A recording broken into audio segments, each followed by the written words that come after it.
তো বিষয়টা হলো এই খরগোশ কুত্তার ভয়ে এখান থেকে পালাইতেছিল। বাপরে, বাসর ঘরে বসে কোনায় বসে মন আনন্দে গান গাইতেছে, বিবি আমি ঠকি নাই, আমি ঠকি। তো এইখানে কুত্তারা আবার খরগোশকে খুঁজতেছিল। তো খরগোশ আবার এসে কুত্তার সাথে মিশে যায়। তখনই কুত্তারা খেয়াল করে দেখে लेकिन ये साला कर क्या रहा है यहाँ पे?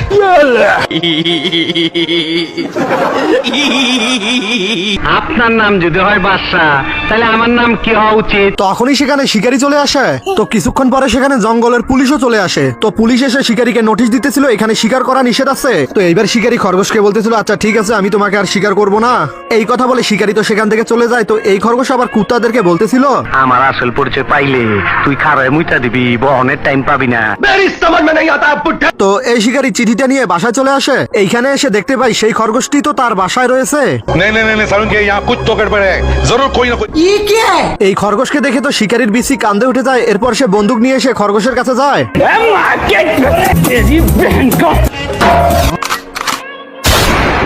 বলদে বন্দুকের মুখের ঢাকনা খুলে যখনই খরগোশের কাছে যায় তখনই খরগোশ তাকে বলে ডোন্ট ডিস্টার্ব, আমি এখন গোসল করতেছি।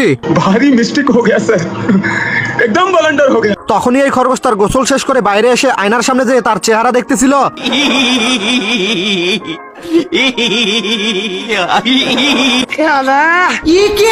এরপর খরগোশ মেশিন নিয়ে তার দাড়িগুলোকে সাইজ করতেছিল। তো দাড়ি সাইজ করা হলে খরগোশ এবার মেকআপ করতে শুরু করে। মানে এগুলো কি কোনো রকমে ভাবা যায়? এরপর খরগোশ সোফায় বসে তার নখ পরিষ্কার করতেছিল আর এই শিকারী এসে খরগোশকে বলতেছিল। তখনই খরগোশ লাফ দিয়ে উঠে বলে আমার আসল পরিচয় পাইলে তুই খারায় মুইটা দিবি, বহনের টাইম পাবি না।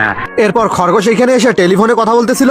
আমি নমাজ পড়ি, আচ্ছা 5 দিন হয়েছে আমি নমাজ পড়ি, খালি আল্লাহ নাম নেই, খারাপ কামে নেওয়া যান না। আমাকে 3 দিয়ে বিয়ে করছি, 3 দিয়ে। শিকারীর কথা শুনে খরগোশ তো ঘরের বাইরে চলে যায়। कैसा लगा मेरा मजाक? তো এই দুই টিকটিকি আসছে মুরগির ডিম চুরি করার জন্য। মানে এর লোভ মানতেছিল না, তাই সে লাফাতে শুরু করে। আর এখানে মুরগিরা এত রিল্যাক্সে দাঁড়িয়ে রোদ পোয়াইতেছিল। একেবারে কচি মুরগির বাচ্চা, বয়স কত? রং চংমা। এরপর এই দুই গলতে এসে পাথরের পিছনে লুকিয়ে পড়ে। আর এইখান থেকে এরা ডিমের উপরে নজর রাখতেছিল। তো একটি টিকটিকি আবার ডিমের দিকে দৌড়ে চলে আসে।